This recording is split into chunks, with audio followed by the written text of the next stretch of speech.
Sample question paper. Created by Couture Foundation. On ICSE's professional program. Group 2 elective paper 7.4. Banking and Insurance Laws and Practice. CH2, Regulatory Framework of Banks. Sample question paper, Regulatory Framework of Banks.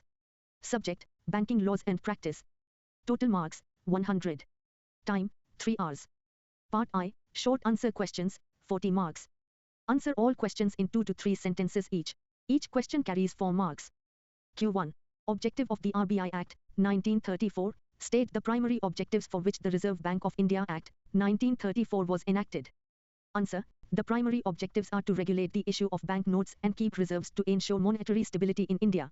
It was also enacted to generally operate the currency and credit system of the country to its advantage. Q2. Definition of CRR, define cash reserve ratio, CRR, and its main purpose in the Indian banking system. Answer. The cash reserve ratio, CRR, is a specified minimum fraction of a bank's total customer deposits, net demand and time liabilities, that must be held as reserves with the RBI. Its main purpose is to serve as a tool for the RBI to control liquidity and inflation within the banking system. Q3. The Hiltonian Commission, briefly explain the role of the Hiltonian Commission in the genesis of the RBI. Answer. The Royal Commission on Indian Currency and Finance, known as the Hiltonian Commission, recommended the creation of a central bank in 1926. Their recommendation aimed to separate the control of currency and credit from the government, leading to the eventual passing of the RBI Act in 1934. Q4. Banker to the government, under which section of the RBI Act does the RBI act as a banker to the central government, and what does this obligation entail? Answer. Under Section 20 of the RBI Act, the RBI has the obligation to accept monies for account of the central government and make payments up to the amount standing to its credit. It also manages the public debt and the issue of new loans for the government. Q5. Scheduled bank status. What are the criteria and privileges associated with a bank being included in the second schedule of the RBI Act? Answer. To be included in the second schedule, a bank must have a paid-up capital and reserves of an aggregate value of at least 5 rupees lakhs and satisfy the RBI that its affairs are not being conducted detrimentally to depositors. These banks enjoy privileges such as access to financial accommodation from the RBI and the right to become members of clearing houses. Q6. Currency chest. Define a currency chest and identify which entities are responsible for hosting them. Answer. A currency chest is a storehouse where bank notes and coins are stocked on behalf of the Reserve Bank. These chests are usually hosted by the State Bank of India, various nationalized banks, and certain private sector banks to facilitate the distribution of currency to the public. Q7. SLR composition. List the types of liquid assets that a bank can maintain to fulfill its statutory liquidity ratio, SLR, requirements. Answer. To fulfill statutory liquidity ratio, SLR, requirements, banks must maintain assets in the form of cash, gold, valued at a price not exceeding the current market price, or unencumbered, investment in statutory approved securities. Q8. Power of removing directors. Mention the specific amendment section that empowers the RBI to remove directors of a non-banking financial company, NBFC. Answer. Under Section 45 ID of the RBI Act, inserted via amendment, the RBI is empowered to remove a director from the office of a non-banking financial company, NBFC, if it is satisfied that such action is necessary in the public interest or to prevent the affairs of the NBFC from being conducted in a manner detrimental to depositors. Q9. Legal tender. Explain the process by which a series of bank notes can be declared as not a legal tender in India. Answer. On the recommendation of the Central Board of the RBI, the central government may declare through a notification in the Gazette of India that any series of bank notes of any denomination shall cease to be legal tender. This is typically done from a specified date, except at certain offices or agencies of the bank. Q10. Moral suasion. Define moral suasion as a tool of credit control used by the RBI. Answer. Moral suasion is a qualitative credit control method where the RBI uses informal means, such as advice, letters, or meetings, to persuade commercial banks to follow certain policies. It does not involve legal penalties but relies on the psychological influence and authority of the central bank to guide banking behavior. Part 2. Essay-type questions, 40 marks.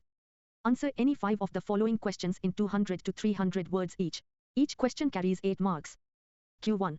Constitution and Management of RBI. Discuss the composition of the Central Board of Directors and the tenure of various officials as per the RBI Act, 1934. Answer. The Reserve Bank of India, RBI, is governed by a Central Board of Directors as per the RBI Act, 1934. The constitution of this board is designed to balance government oversight with professional banking expertise. The board consists of official directors, a governor and not more than 4 deputy governors, all appointed by the central government. Non-official directors, 10 directors nominated by the central government from various fields, along with 2 government officials. Additionally, 4 directors are nominated by the central government to represent the local boards, New Delhi, Mumbai, Kolkata, and Chennai. Regarding tenure, the governor and deputy governors hold office for a term not exceeding 5 years, as fixed by the central government at the time of appointment, and they are eligible for reappointment. Other directors generally hold office for a term of 4 years. The central government holds the power to remove the governor, any deputy governor, or any other director from office. The general superintendence and direction of the bank's affairs are vested in this central board, which must meet at least 6 times a year and at least once every quarter. Q2. Functions of RBI. Elaborate on the various central banking functions of the RBI, specifically focusing on its role as a note-issuing agency and banker's bank. Answer. The RBI performs several critical central banking functions to ensure monetary stability. Note-issuing agency. Under Section 22, the RBI has the sole right to issue bank notes in India. This function is managed by a separate issue department, while the banking department handles general banking business. The RBI is responsible for the design, production, and overall management of currency, ensuring an adequate supply of genuine and clean notes. It issues all currency notes except 1 rupee notes and coins, which are issued by the government but distributed by the RBI. Banker's bank. The RBI acts as the ultimate custodian of the banking system. Scheduled banks are required to maintain a portion of their reserves with the RBI, CRR. In return, the RBI provides them with various facilities, including centralized clearing and settlement systems. It monitors the liquidity positions of banks and ensures that the interbank payment system functions smoothly. By acting as a central clearinghouse, it minimizes the need for physical transfer of cash between banks. Q3. The Banking Regulation Act, 1949, provide an overview of the Banking Regulation Act, 1949, highlighting its applicability and the areas of banking it regulates. Answer. The Banking Regulation, BR, Act, 1949, was enacted to provide a comprehensive legal framework for supervising and regulating the banking business in India. Applicability. The Act applies to all banking companies in India. It also extends to cooperative banks, under Section 56, and regional rural banks. However, it does not apply to primary agricultural credit societies or certain cooperative land mortgage banks. Regulated areas. The Act covers almost every aspect of a bank's life cycle, including licensing. No company can carry on banking business without a license from the RBI. Management. It regulates the constitution of the board of directors and the appointment of CEOs. Operations. It sets requirements for paid-up capital, reserves, and the maintenance of liquid assets, SLR. Supervision. It empowers the RBI to conduct inspections, give directions, and even handle the voluntary or compulsory amalgamation and liquidation of banks. The Act ensures that banks function in a manner that protects the interests of the depositors and the public. For lender of last resort, explain the concept of the RBI as the lender of last resort, and describe the categories of eligible bills for rediscounting. Answer. The concept of lender of last resort signifies that the RBI is the final source of liquidity for the banking system when all other avenues of raising funds are exhausted. This ensures financial stability by preventing bank failures due to temporary liquidity shortages. Mechanism. The RBI provides financial accommodation to scheduled banks by rediscounting eligible bills or providing loans and advances against approved securities. Eligible bills. Under Section 17, the categories of bills eligible for rediscounting include commercial bills arising out of bona fide commercial or trade transactions, maturing within 90 days. Agricultural bills drawn for seasonal agricultural operations or marketing of crops, with a longer maturity of up to 15 months. Bills held by the Exim Bank or those relating to the export of goods. This function allows the RBI to inject liquidity into the economy during crisis and control the total volume of credit available in the market. 5 tools of monetary control. Compare and contrast cash reserve ratio, CRR, and statutory liquidity ratio, SLR, as instruments used by the RBI to secure monetary stability. Answer. Both CRR and SLR are statutory requirements used by the RBI to regulate liquidity, but they serve different immediate purposes. Cash reserve ratio, CRR. This is the percentage of net demand and time liabilities, NDTL, that banks must keep with the RBI in cash form. The primary objective of CRR is to control inflation and the money supply. When the RBI raises CRR, banks have less money to lend, which reduces the money supply in the economy. Statutory liquidity ratio, SLR. This is the percentage of NDTL that banks must maintain themselves in liquid assets like gold, cash, or unencumbered government-approved securities. The primary objective is to ensure the solvency of banks and to force banks to invest in government securities to fund state expenditures safely. Comparison. While CRR is kept with the RBI, and usually earns no interest for the bank, SLR is kept by the banks themselves and provides a source of interest income through government securities. Together, they act as a safety net for depositors and a brake on excessive credit expansion. 6 recent regulatory amendments discuss the key features of the Banking Regulation Amendment Act, 2020, particularly concerning cooperative societies? Answer. The Banking Regulation, Amendment, Act, 2020, brought significant changes, particularly bringing cooperative banks under the direct supervision of the RBI. Key features for cooperative societies. The amendment ensures that cooperative banks are subject to the same professional standards as commercial banks. The RBI now has the power to approve the appointment of the chairman and managing director, conduct audits and inspections according to RBI standards, supersede the board of directors of a multi-state cooperative bank for up to 5 years in the public interest or to protect depositors. Capital and governance. Cooperative banks are now permitted to raise capital through the public issue of shares, equity, preference, or by issuing debentures bonds with RBI approval. These changes were introduced to improve governance, provide better protection to depositors, especially after failures in the cooperative sector, and ensure that these banks have adequate capital to manage risks. Part 3, Case Study, 20 marks. Read the scenario below and answer the 5 subsequent questions. Each question carries 4 marks. Scenario. A scheduled commercial bank in India is experiencing a sudden surge in customer deposits, NDTL, over a specific fortnight. Simultaneously, the RBI announces an increase in the cash reserve ratio, CRR, and the introduction of an incremental CRR, ICRR. The bank is also found to be deficient in maintaining its required statutory liquidity ratio, SLR, for 3 consecutive days due to high credit demand from the industrial sector. Questions. 1. Impact on lendable resources. How will the increase in CRR and the introduction of ICRR affect the bank's ability to lend to its customers? Answer. The increase in CRR and the introduction of ICRR force the bank to park a larger portion of its liquid cash with the RBI, which directly reduces the loanable funds available in its hands. Consequently, the bank's ability to lend to customers is restricted, as more of its deposits are locked away as mandatory reserves. 2. Statutory compliance. Based on Section 24 of the Banking Regulation Act, what specific types of unencumbered securities should the bank have held to avoid SLR default?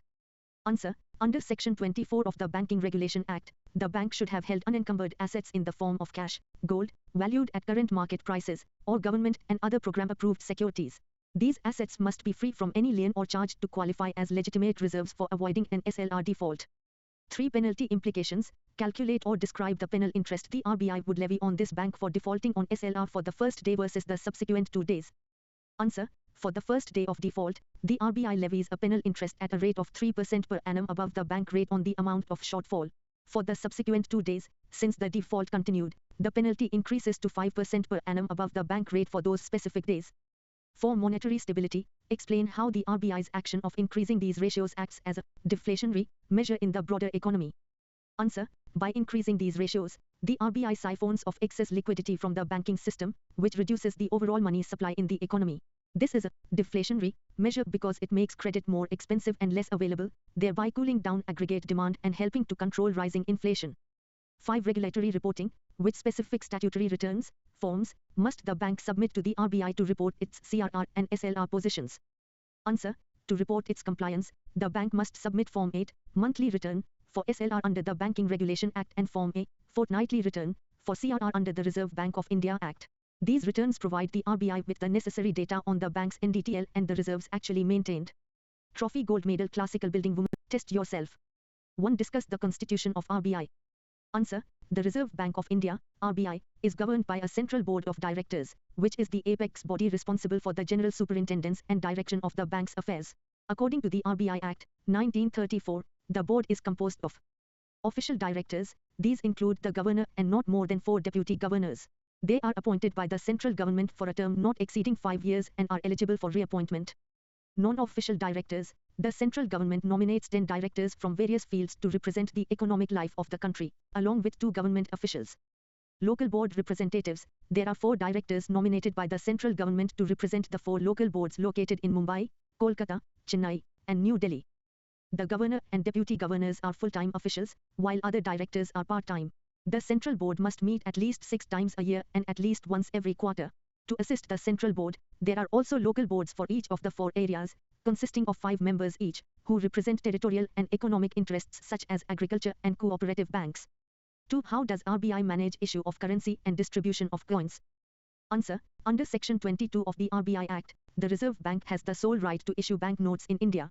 This function is executed through a dedicated issue department, which is kept distinct from the banking department. The assets of the issue department, consisting of gold coin, bullion, foreign securities, and government securities, must equal the total liability of the bank notes in circulation. Note issue: the RBI manages the design, production, and distribution of notes. It ensures the availability of genuine and clean notes and has the power to withdraw notes that are no longer fit for circulation. Coin distribution: while the Government of India is responsible for the minting of coins, including 1 rupee notes, the RBI acts as the agent of the government for their distribution. Currency chests: to facilitate distribution across the vast country, the RBI establishes currency chests at various branches of scheduled banks, like SBI and nationalized banks. These chests act as storehouses for notes and coins, allowing local banks to meet the public's demand for cash and to exchange soiled notes. 3. What are the various credit control measures of RBI? Answer: the RBI employs credit control measures to regulate the volume and direction of credit in the economy to maintain price stability and support growth. These are broadly categorized into quantitative and qualitative measures. Quantitative measures: these affect the total volume of credit in the banking system. They include bank rate, the rate at which RBI rediscounts bills of exchange. Open market operations, OMO, the buying and selling of government securities to regulate liquidity. Variable reserve ratios, adjusting the cash reserve ratio, CRR, and statutory liquidity ratio, SLR, to lock or release bank funds. Qualitative, selective measures: these target specific sectors of the economy. They include margin requirements, fixing the difference between the loan amount and the market value of securities. Moral suasion, using persuasion and influence on banks to follow certain credit trends. Direct action, imposing penalties or restrictions on banks that fail to comply with RBI directives. 4. Discuss various tools of monetary controls used by RBI. Answer: the RBI uses several specific tools to manage liquidity and secure monetary stability. Cash reserve ratio, CRR. Under Section 42(1) of the RBI Act, banks must maintain a minimum percentage of their net demand and time liabilities, NDTL, as cash with the RBI. Raising CRR siphons of liquidity to control inflation. Statutory liquidity ratio, SLR. Under Section 24 of the BR Act, banks must maintain a percentage of NDTL in liquid assets, cash, gold, or unencumbered approved securities. This ensures bank solvency and helps fund government requirements. Liquidity Adjustment Facility, LAF. This allows banks to borrow money through repo, repurchase, operations or park excess funds with the RBI through reverse repo. Marginal Standing Facility, MSF. A window for banks to borrow from the RBI in an emergency when interbank liquidity dries up completely, usually at a rate higher than the repo rate. Market Stabilization Scheme, MSS. Using government securities to absorb large-scale excess liquidity arising from significant foreign capital inflows. 5. What are the various powers of RBI under Banking Regulation Act? Answer: the Banking Regulation (BR) Act, 1949, grants the RBI extensive powers to supervise and control the banking sector.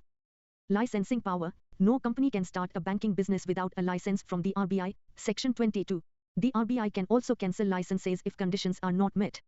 Governance control: the RBI has the power to approve the appointment, reappointment, or termination of chairman and CEOs of banks. Under Section 36A, it can remove managerial personnel in the public interest. Inspection and audit: the RBI can conduct inspections of any bank at any time, Section 35, and can direct a special audit if necessary. Directional power: the RBI can issue directions to banks regarding their loan policies, interest rates, and operational management, Section 35A.